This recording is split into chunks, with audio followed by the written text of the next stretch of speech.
What's up, everyone? Welcome back to the channel here with another video. It's the Pittsburgh Steelers team breakdown, so we're going to get right into it.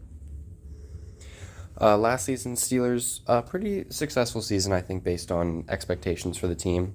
10-7, third in the AFC North, seventh in the AFC, so making the playoffs. Did lose in the wild card, but overall, as I said, I think based on expectations and based on specifically the play of the offense, which really wasn't that great, I would say a 10-win season was definitely successful for the Steelers, and overall, not bad.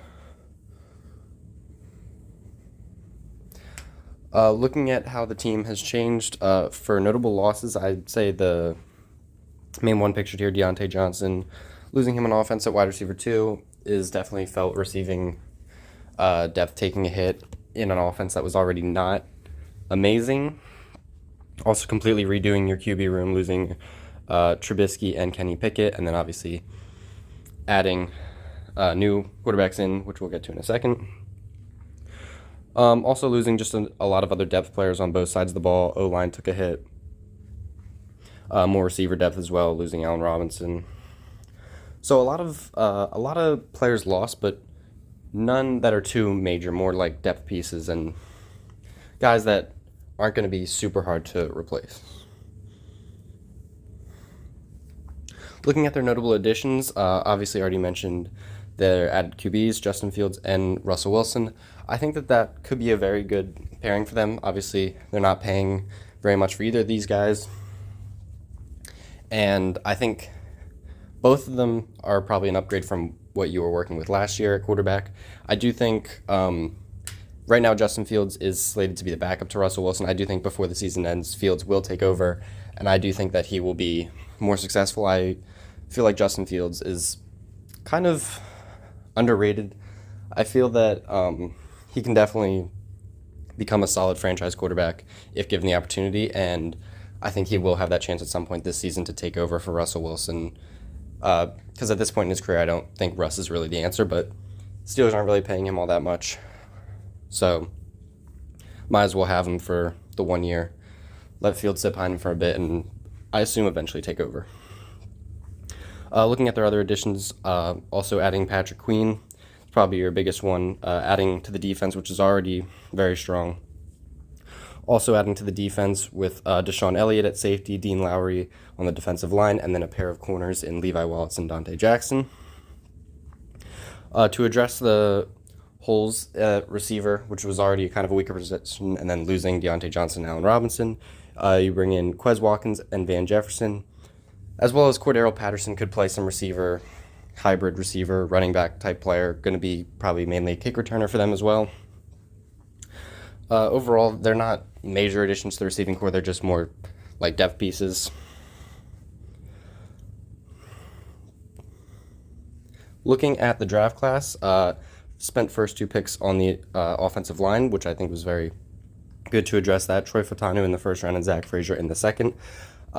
Frazier will play center, and I'm going to assume Fautanu moves inside to guard. So that's 2 additions to the interior offensive line, which is really a spot that the Steelers needed to address, so I like that. Also getting Roman Wilson to add to that receiver room. Hopefully he can develop into a solid number 2 guy there with George Pickens, because I don't know if, as I mentioned, Van Jefferson or Quez Watkins are really going to fill that role well. They're more wide receiver 3, wide receiver 4 type players. And then later down the board, adding Peyton Wilson at linebacker, Mason McCormick also on the interior offensive line more as depth, and then Logan Lee and Ryan Watts on the defensive side of the ball to round out the draft. Overall, I would say the Steelers definitely got better this offseason. And looking at where they were last year, they were still able to find a lot of success. So I would say getting better on both sides of the ball, really. Offense should see a significant improvement, especially if you do get good QB play.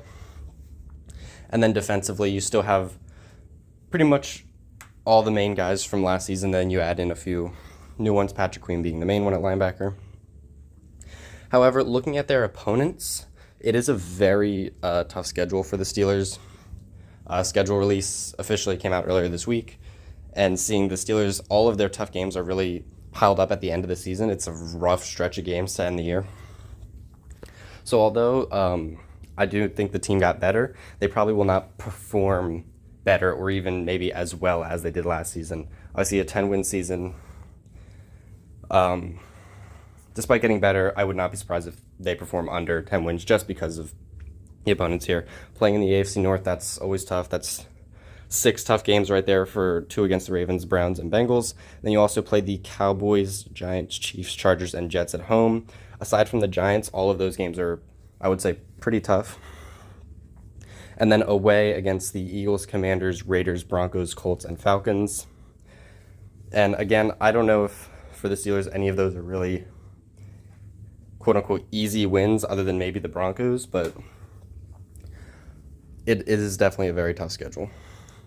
Looking at their ceiling, I would have as 10-7, which is where they finished last season. Overall, I'd say the improvements on both sides of the ball, and assuming their additions at quarterback work out, Mike Tomlin always finds a way to have a winning record, so they could definitely match the record they had last season despite the increase in schedule difficulty due to the improvements of their team. In this scenario, I have they're splitting all their division opponents and then beating the Giants, Chargers, and Jets at home while losing to the Cowboys and Chiefs. And then away, beating the Commanders, Raiders, Broncos, and Colts while losing to the Eagles and Falcons. On the other side of things, looking at a floor, maybe Russell Wilson and Justin Fields are not really the answers at quarterback. And the schedule is just a lot tougher. Mike Tomlin could have his first losing season. I could definitely see it happening with the amount of tough games on the schedule. In this scenario, I have them splitting their division opponents again, but then only beating the Giants at home and then Broncos and Commanders away, losing the rest of their games, all of which are tough and losable games. And yeah, so that would create a 6-11 floor. However, I do see the Steelers probably more on the other side of things. I do think that if Justin Fields is able to take over, he will be a solid enough starting quarterback for them who can win games. And I think Mike Tomlin as a coach just refuses to have a losing season. And as always, he'll find a way to get the team just above 500, which he has been very good at doing. So for my prediction, I have them at 9-8, splitting all their division opponents, beating the Giants, Jets, and Chargers at home while losing to the Cowboys and Chiefs, and then beating the Commanders, Raiders, and Broncos away while losing to the Eagles, Colts, and Falcons.